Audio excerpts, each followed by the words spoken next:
Hermanos, buen día, que Dios me los bendiga, qué bendición el poder estar aquí con ustedes nuevamente y dando una clase para continuar con nuestro curso de Historia de la Iglesia 1. El día de hoy vamos a estar hablando de los precursores de la Reforma. Si recordamos, ya llevamos estudiados la Iglesia Apostólica, que fueron los primeros 100 años, después la Iglesia Perseguida, que fue del año 100 al 315, y después la iglesia medieval. Y ahorita vamos a empezar estos precursores de la Reforma que nos van a llevar a la clase que se llama la Reforma. Pero ustedes podrán saber que durante las finales de la iglesia medieval, como había tanta corrupción y tanta mentira dentro de la misma iglesia, y durante este periodo de la iglesia medieval, entonces ya se empezaron a despertar ciertos movimientos que llevaron a la reforma protestante en los años 1500. El día de hoy vamos a estar hablando entonces sobre los precursores de la reforma. Vamos a estar poniendo esta presentación en las manos de Dios Padre que estás en los cielos. Santificado sea tu nombre, Señor. Gracias te damos, mi Dios bendito, porque nos permite, Señor, a pesar de todo, estudiar, ponernos, Señor, al día, poder comprender, Señor, cómo se ha ido desarrollando tu iglesia, poder entender cómo se cometieron grandes errores, y esa es la importancia, Señor, de que estemos estudiando esto nosotros, Señor, para que nosotros no caigamos en esos mismos errores. Danos sabiduría, danos inteligencia, Señor. Danos, Señor, ese conocimiento necesario, Señor, para poder comprender tu palabra. Ayúdanos, Señor, bendice a cada uno de mis hermanos, fortalécelos, Señor, llénalos de ti. Padre, refuérzalos, Señor. Dale sabiduría, Padre Santo, para que puedan entender tu palabra. Dales esa fortaleza, Señor, para que sigan estudiando y no abandonen sus estudios. Gracias por todo, Señor. Pongo en tus manos la vida de cada uno de mis hermanos. En el nombre del Padre, del Hijo y del Espíritu Santo. Amén y amén. Entonces, empecemos, hermano, con nuestra clase de los precursores de la Reforma. Como ustedes habrán visto en el curso, en la última clase que dimos de la iglesia medieval, la iglesia realmente estaba muerta. Pero a pesar de que estaba muerta, estaba completamente destruida la iglesia, había un remanente que estaba vivo dentro de la iglesia, pero ese remanente no solo estaba vivo, pero ya estaba casi a punto de morir también. Entonces la iglesia estaba llena de misticismos, había muchas supersticiones, la Biblia se leía en latín. Imagínense que la gente iba y no entendía lo que se estaba enseñando, no entendía lo que leían, no entendían la palabra del Señor. Y nosotros, hermanos, como aquí en Guatemala tenemos una gran bendición, hermanos, que podemos tener la palabra, ¿no? Muchos de nosotros no solo tienen una Biblia, tienen varias Biblias, tienen varias versiones de Biblias. Esa es una bendición, hermano. Imagínense en esa época. No, si lograba conseguir una Biblia, aparte que eran carísimas, se leían en latín. Si usted no hablaba latín en esa época, el 95% de la población no hablaba latín, o sea, no entendían y estaban a merced de lo que los sacerdotes o lo que los dirigentes o lo que los líderes en ese momento de la iglesia les decían. Y entonces muchas veces por eso es que no argumentaban, por muchas veces aceptaban lo que se les decía, y en la misma palabra del Señor dice: mi pueblo perece porque les hizo falta conocimiento, y ese conocimiento era el que no tenían porque no entendían lo que se les estaba dando. Aparte, la iglesia necesitaba recordar lo que había recibido, aferrarse a ello y arrepentirse.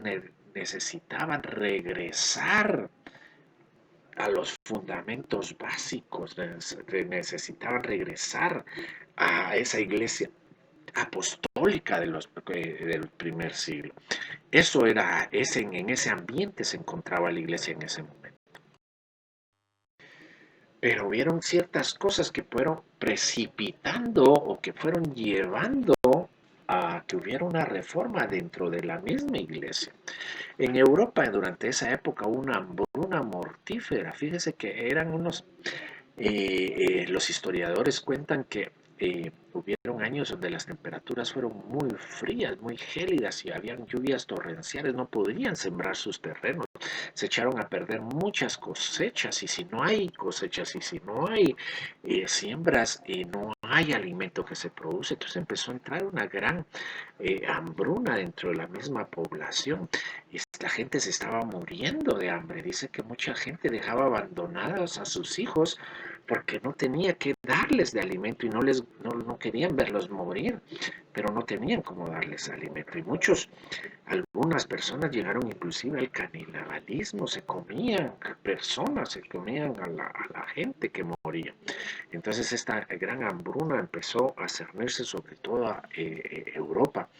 Y no solo había una gran hambruna en todo el continente, sino que también había una gran hambruna espiritual dentro de la misma iglesia. La iglesia no estaba dando ni ese alimento espiritual que la población necesitaba. Y era una iglesia que la gente se estaba muriendo y era una iglesia que ellos tenían en abundancia. Entonces la gente empezó a darse cuenta de eso, de que predicaban un evangelio, pero que no vivían ese evangelio. Y por eso estos acontecimientos fueron precipitando que la gente, la sociedad de esa época, buscara que hubiera una reforma dentro de la misma iglesia. Otra gran epidemia de esa época fue la muerte negra o la peste bubónica. Miren, era una enfermedad, la gente agonizaba por periodos largos de tiempo, las personas se ponían moradas y con un color negruzco y los historiadores cuentan que murieron aproximadamente 25 millones de personas en Europa. Usted puede imaginarse eso, hermano. En esa época, 25 millones de personas era una tercera parte de toda la población de Europa. No solo había una hambruna, había una peste. Se murió mucha gente. Había gente que tenía los terrenos, pero no tenía ni cómo sembrarlos, no había quien los sembrara. Y de ahí que los problemas climáticos y todo, miren, fueron haciendo una época en la historia desesperante para mucha gente. Y nosotros nos podemos dar cuenta, no, ahorita actualmente que tenemos una pandemia de coronavirus aquí en Guatemala, nos podemos dar cuenta de cómo estamos desesperados. Nosotros ya de 3 meses están en nuestras casas y que con ciertas dificultades económicas, sabiendo que la gente se está muriendo, empiezan ya la gente a tener ataques de ira, empiezan a desesperarse. Y eso que nosotros tenemos que comer, a veces con dificultad y todo, pero tenemos un techo. Imagínense esta gente en esa época, se empezaba, al que le daba se moría. No era como ahorita que algunos se recuperan. Entonces, esto fue haciéndose, fue acumulando toda esa gran tensión dentro de la población que fue exigiendo en la iglesia se hicieran cambios, pero cambios radicales. No podía estar el pueblo muriendo y la iglesia viviendo en lujo y ostentación. Y eso, bueno, empezó a desesperar a la gente. Entonces, como podrán ver, hermanos, una densa oscuridad cubría el mundo. Desesperación, no había salida, no sabían a quién acudir. La iglesia los había abandonado, les predicaba un evangelio que ni entendían porque lo entendían en latín. La gente se estaba muriendo a su alrededor. La gente no tenía que comer. Pareciera como que todo estuviera en su contra. Pero miren en esa densa oscuridad, hermano, como dice la Biblia, en las tinieblas Dios levanta una gran luz. Y vamos a Isaías 60, capítulo 60, versículos 1 y 10, y denme un tiempito aquí para buscarlo y lo vamos a leer.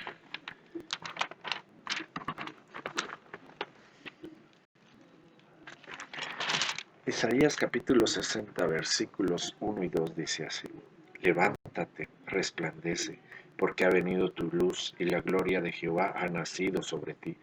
Porque he aquí que tinieblas cubrirán la tierra y oscuridad las naciones, mas sobre ti amanecerá Jehová y sobre ti será vista su gloria.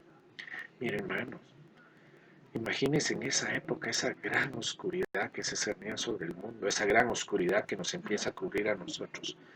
Pero el Señor nos dice: levántate, resplandece, porque ha venido tu luz. Hermano, levántese donde está, resplandezca en esta pandemia, hermano. Ayude, sea luz para los que están en tinieblas. Nosotros somos la luz y la sal de la tierra. En esa época, hermanos, Dios levantó a Juan Wycliffe, o John Wycliffe, como le dicen en los americanos, y era conocido como la estrella de la mañana de la Reforma. Mire, su influencia, hermano, inspiraría a muchos, incluyendo a Juan Hus y a Martín Lutero.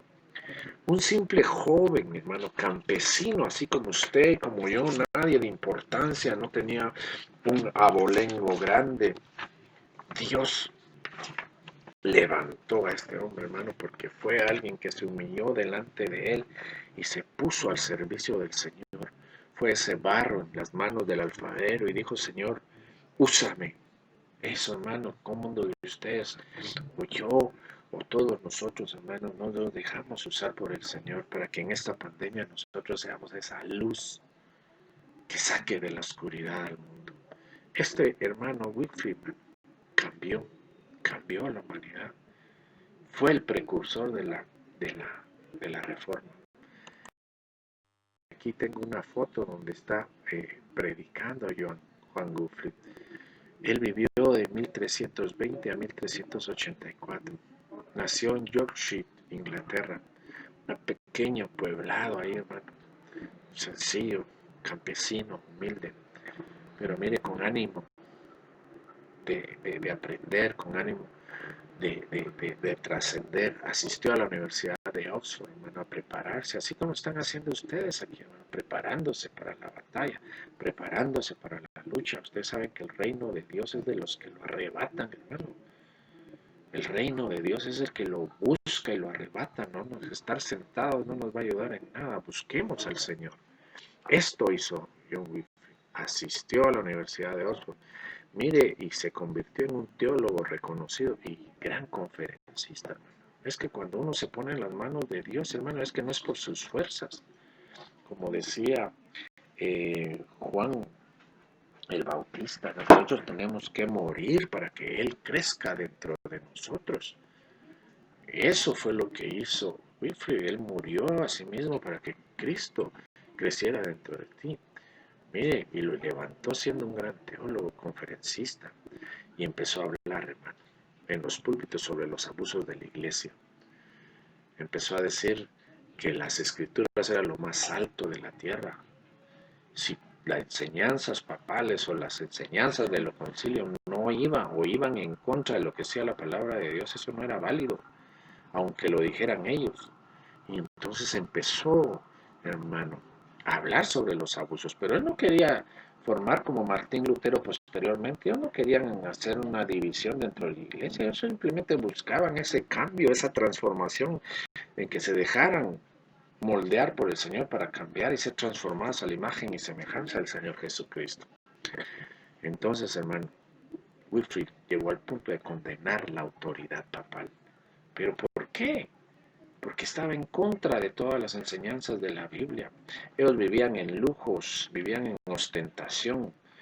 Ellos condenaban a que ellos querían, hermano. Y eso iba en contra de la palabra del Señor. Y entonces, y esta es una foto de la Universidad de Oxford en Inglaterra. Y sigue igual, hermano. Eso es una foto de hace más de 700 años. Y entonces, este Wycliffe fue famoso por su lógica y por su erudición con la mente, una mente privilegiada. El Señor despertó, dice en Romano, dice que sea transformada nuestra mente. Nosotros debemos decirle: Señor, transforma nuestra forma de pensar para que transformemos nuestra forma de actuar y de caminar. Él estuvo al servicio, hermano, de la corona en Inglaterra. Y empezaron los problemas, como vimos a finales de la iglesia medieval, el gran cisma que ocurrió en la iglesia, o cisma de Occidente. ¿Se recuerdan que les conté que llegó un punto en que habían 3 papas al mismo tiempo?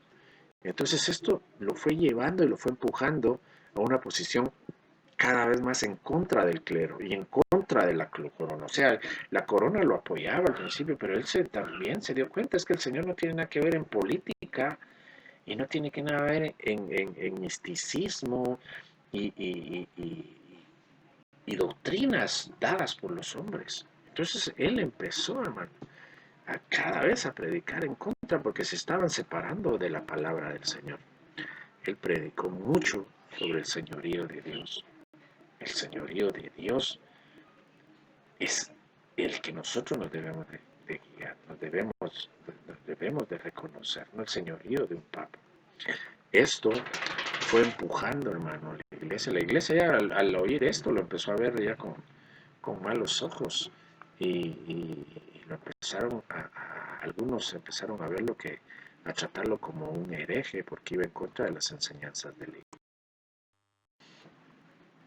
Él, hermano, con el tiempo, como estaba ahí, le dieron la parroquia de Lutherworth. Esta se la conceden como párroco de ahí y la corona se la dio por los servicios prestados. Empezó a predicar ahí la parroquia, pero empezaba a predicar siempre sobre la corrupción en la iglesia. Y esta corrupción era tan grande, hermanos, que quien no la practicara difícilmente podría ocupar cargos en la iglesia. Es que a él le dieron el cargo, hasta a él, hermano, le dieron el cargo en esa iglesia por sus servicios prestados, no era por mérito, no es porque el Dios lo hubiera puesto ahí. Obviamente yo creo que Dios lo tuvo y lo puso en esa posición, pero todos los puestos eran dados así. Usted no puede decir y levantarse ahorita, mire, yo quiero ser pastora, yo quiero ser profeta, no, yo quiero ser evangelista. No, es que eso lo da Dios, esos dones, y eso no lo da Dios. No es que yo quiera escoger o va a seguir esa. No, Dios lo va apartando a uno para el servicio en el cual lo hace. Mire, la palabra del Señor dice que muchos son los llamados, pocos los escogidos y un poco los que se mantienen fieles. Ya el Señor nos llamó, fuimos salvos y todo. Ahora nos tenemos que preparar y eso es lo que están haciendo cada uno de ustedes aquí, preparándose, aprendiendo la palabra para poder ser escogidos. Y cuando seamos escogidos, hermano, el Señor nos va a meter, vamos a ser, dice su palabra, como flechas, hermano, con la punta bien afilada, vamos a estar en la aljaba del Señor. Y ahí nos va a tener guardada y Él la va a tomar cuando seamos necesarios o seamos útiles para predicar su evangelio. Entonces, hermano, no nos dejemos llevar por corrupciones. Todo, mi hermano, es como la mayoría, yo me imagino que es como aquí en Guate, para conseguir un trabajo en algún puesto del gobierno, uno tiene que tener cuello, ¿no? No es por sus méritos ni nada, sino porque conocido de aquel o lo recomendó tal para poder ir. Pues así estaba la iglesia, corrupta. Y eso era lo que buscaban estos hombres, cambiar y transformar. Mire, él predicó sobre muchos temas, hermano, pero lo que más sobresalía en Luffy era el señorío de Dios. Él decía, estoy listo para defender mis convicciones hasta la muerte. He seguido las sagradas escrituras y eso es lo que nosotros debemos hacer. Ustedes, hermanos, ustedes no deben de conformarse con lo que nosotros les demos aquí. Ustedes deben, hermanos, si nosotros les enseñamos algo, ustedes deben de ir a revisar si lo que le estamos diciendo a nosotros es verdad.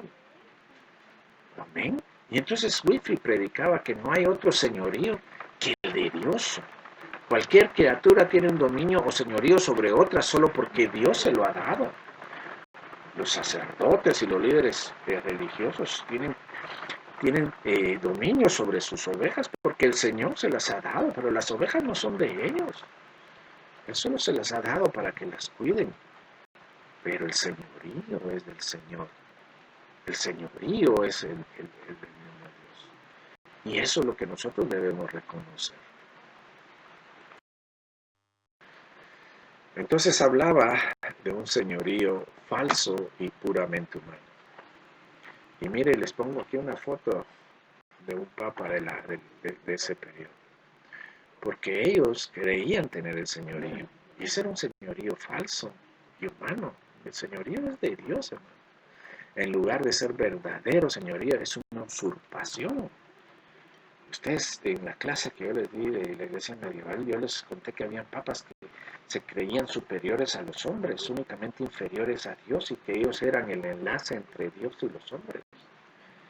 Y esa es una usurpación. Estamos quitando el señorío del Señor. Y eso fue lo que le pasó al diablo.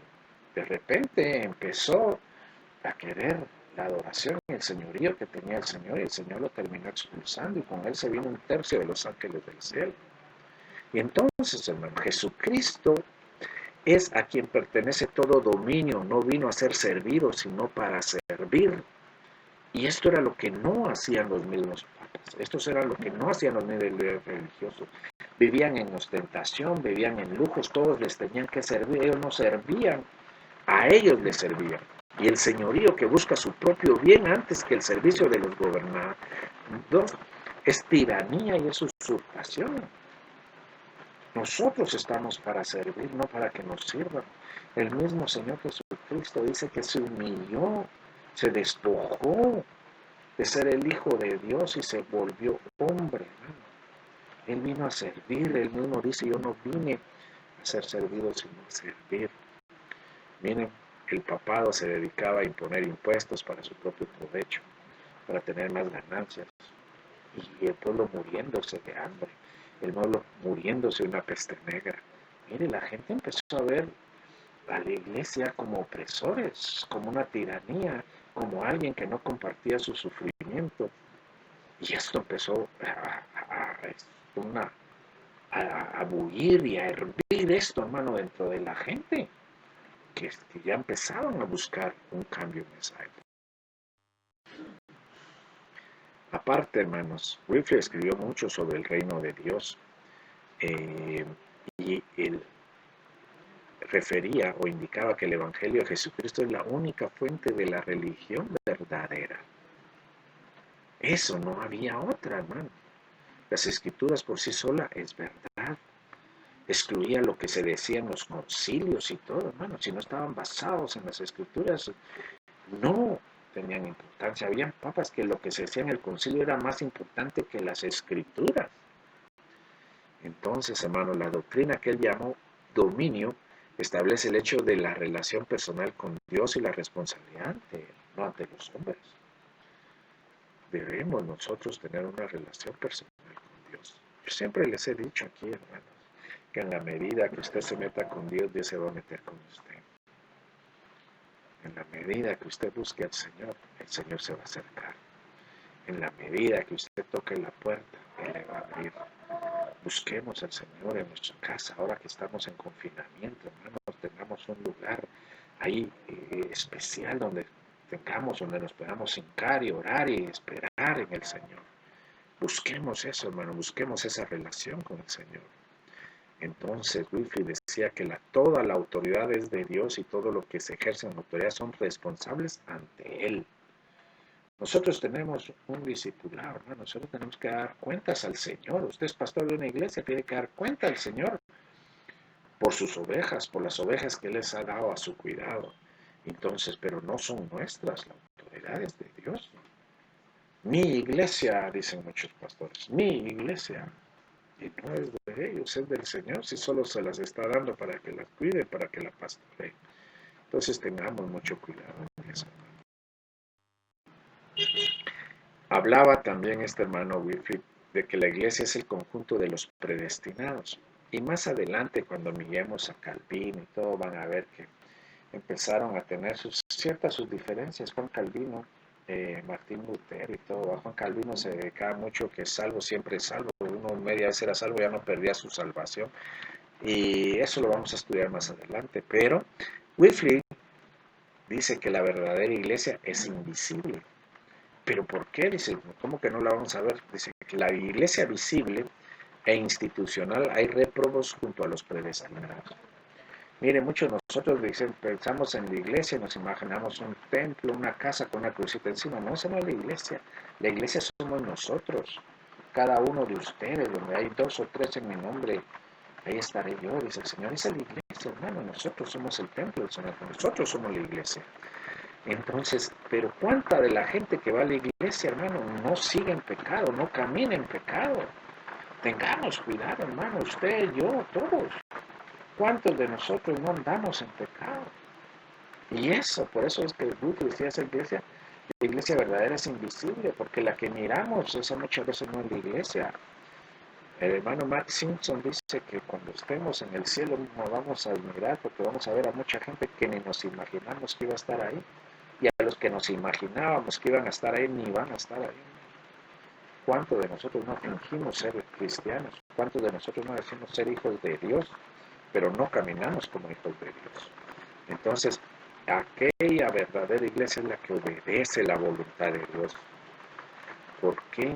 Porque en la misma jerarquía hay muchos reproches. Y en ese periodo de la iglesia, hermano, eran pocos los que se salvaban.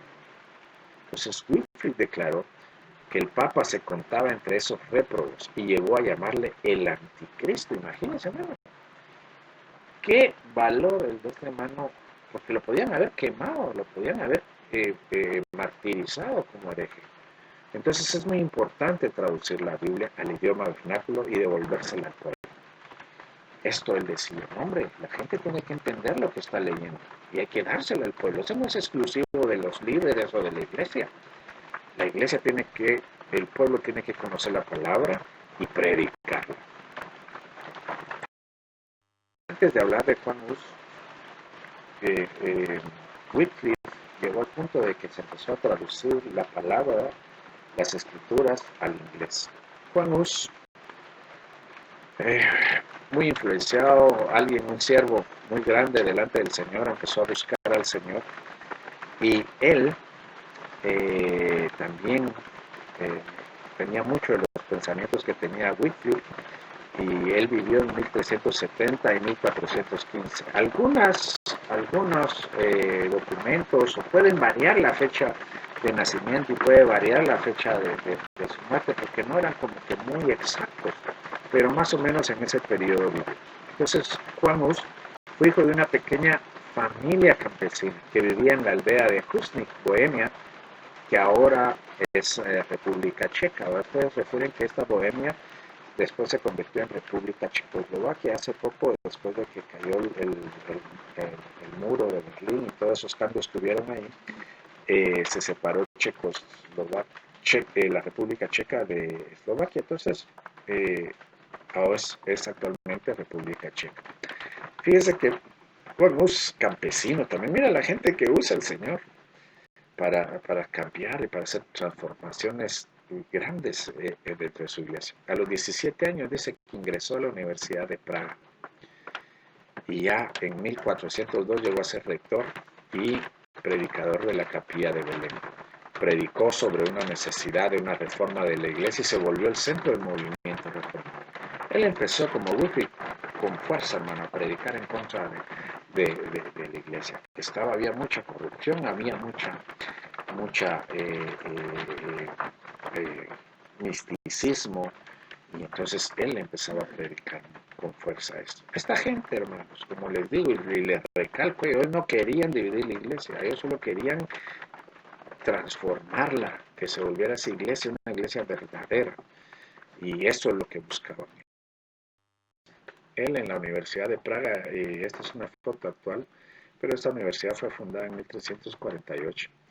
Entonces, cuando empezó a predicar, ya la jerarquía había tenido el ejemplo de Wycliffe, la jerarquía comenzaron a verlo con cierto recelo. Este está predicando en contra. El pueblo y la nobleza los seguía porque decían, sí, tienes razón, tanta corrupción, necesitamos una transformación, necesitamos una reforma dentro de la misma iglesia. Y entonces empezó a tener el apoyo del pueblo. Aparte el apoyo de los reyes, que tenía esto en algún punto, retrasó que la iglesia pudiera actuar en contra de él. Retrasó que la iglesia pudiera actuar en contra de él. Y mire, era tanto su influencia que llegó a ser el rector de la universidad. Y esta posición como rector de la universidad, la gente lo empezó a ver como alguien preparado y todo. Y esa es una posición óptima para impulsar la reforma, para decirle a la iglesia está mal. Ahí necesitamos un cambio, necesitamos una transformación. Y decía Juan Uribe, la reforma es necesaria por la corrupción exagerada dentro del mismo clero. Fíjense que esta es Bohemia, siglo XIV, actualmente es República Checa. La mitad del territorio, hermano, en manos de la iglesia. El pueblo muriéndose de hambre, sin tierras que cultivar, ni semilla para sembrar. Y la iglesia era rica en ese entonces. Y aparte de eso, la corona tenía una sexta parte. Entonces, Juan Hus empezó a predicar de esos abusos de la iglesia, hermano. Llegó a decir, la última autoridad es la Biblia y que un papa que no se ajuste a ella no ha de ser obedecido. Si lo que dice el papa está en contra de la palabra del Señor, no debe de ser obedecido. Y eso, hermanos, ustedes lo tienen que tener muy claro. Si nosotros le estamos enseñando algo fuera de lo que dicen las Escrituras, no lo obedece. Nunca se debe de predicar en contra de las Escrituras porque es la palabra de Dios. Ningún verdadero evangelio, ninguna enseñanza es bíblica si se sale de lo que dicen las Escrituras. Por eso nosotros debemos de estar enseñando. Yo les digo a ustedes deberían estar leyendo a diario su Biblia, ¿no? Lean un proverbio diario, tiene 31 capítulos el libro de proverbios, lean un proverbio diario. Por ejemplo, hoy es 20 de junio, lean Proverbios 20, lean unos 5 salmos diarios también. La palabra hay que estarla estudiando. Ustedes saben que a la gente que trabaja en los bancos para detectar los billetes falsos, no le enseñan con billetes falsos, le enseñan con billetes verdaderos. Llegan a tal punto de sentir la textura, cómo se sienten los billetes verdaderos, que cuando tienen en sus manos otra cosa que no sea verdadero, lo sienten. Y eso es lo que ustedes deben de hacer. Leer todo el tiempo la palabra de Dios, la Biblia. Porque cuando alguien venga y les predica otro evangelio y dice, eso no está en la Biblia, lo reconozcan inmediatamente. Eso es muy importante. Bueno, Juan Hus fue apoyado por la corona y engañado por la iglesia, hermano. Supuestamente tenía un salvoconducto cuando lo llamaron y le hicieron un juicio donde llevaba las de perder, hermano, y fue sometido a todo tipo de persuasión y maltrato para inducirlo a que se retractara. Nunca se retractó, hermano. Fue llevado y quemado en la hoguera como hereje. El 6 de julio fue llevado a la catedral de Constanza, imagínense, y lo vistieron, dice que le pusieron la ropa sacerdotal, y después al día siguiente se la quitaron, como en señal de que era rechazado, que se le quitaba toda su autoridad papal, y después le pusieron una corona donde habían unos dibujitos de diablitos a su alrededor, y fue llevado a la corona y lo quemaron como hereje. Por tanto, dice Juan Hus, una de sus últimas expresiones, por tanto, ni el Papa es la cabeza, ni los cardenales son todo el cuerpo de la Iglesia Santa, católica y universal, porque únicamente Cristo es la cabeza y sus predestinados son el cuerpo, y cada uno es miembro de este cuerpo. Estos dos hombres que acabamos de estudiar, estos dos hombres empezaron ese movimiento que terminó con la Reforma. Martín Lutero, hablan de la Reforma, hablan de Martín Lutero como que fue, pero no fue él. Fue Dios que empezó a mover gente mucho antes, hermano, así como Juan el Bautista empezó a preparar el camino para cuando vino el Señor. Estos grandes siervos de Dios empezaron a preparar el camino para la Reforma. Dejémonos usar por el Señor. Aparte de esto, hermano, ya había movimientos populares, también la población clamaba por una reforma religiosa, por todo lo que ya les había dicho. El movimiento de Wycliffe y de Hus hallaron su expresión más permanente. No en ellos, sino que la expresión más permanente fue en las calles, fue el pueblo, no fue en las universidades. Wilfrid y Bush empezaron esa transformación en las universidades, pero donde realmente hubo una transformación fue en el pueblo. Quienes lo siguieron eran en su casi totalidad gente indocta. Mucha gente no sabía leer. Entonces dice, brutos, mensos, no entienden. Miren, en Europa el Evangelio está muriendo. En Estados Unidos, porque la gente se cree muy inteligente. Y América Latina el Evangelio está creciendo. Es que son gente ignorante, ¿no, hermano? No cuestionan la palabra del Señor. Obedecen las Escrituras. Y esto, hermano, estos movimientos son los que hacen permanente. Y ahí fue donde empezó a surgir la reforma. Entonces, hermanos, la próxima clase vamos a estar hablando sobre la reforma. Cualquier duda, yo les mandé mi correo electrónico, se los dejo ahí para que me pregunten. De esto, hermano, hay mucho que aprender. Yo quiero que aquí solo les despierte esa curiosidad y que ustedes sigan buscando y aprendiendo más del Señor. Amén. Que Dios me los bendiga. Nos vemos en la próxima clase. Amén.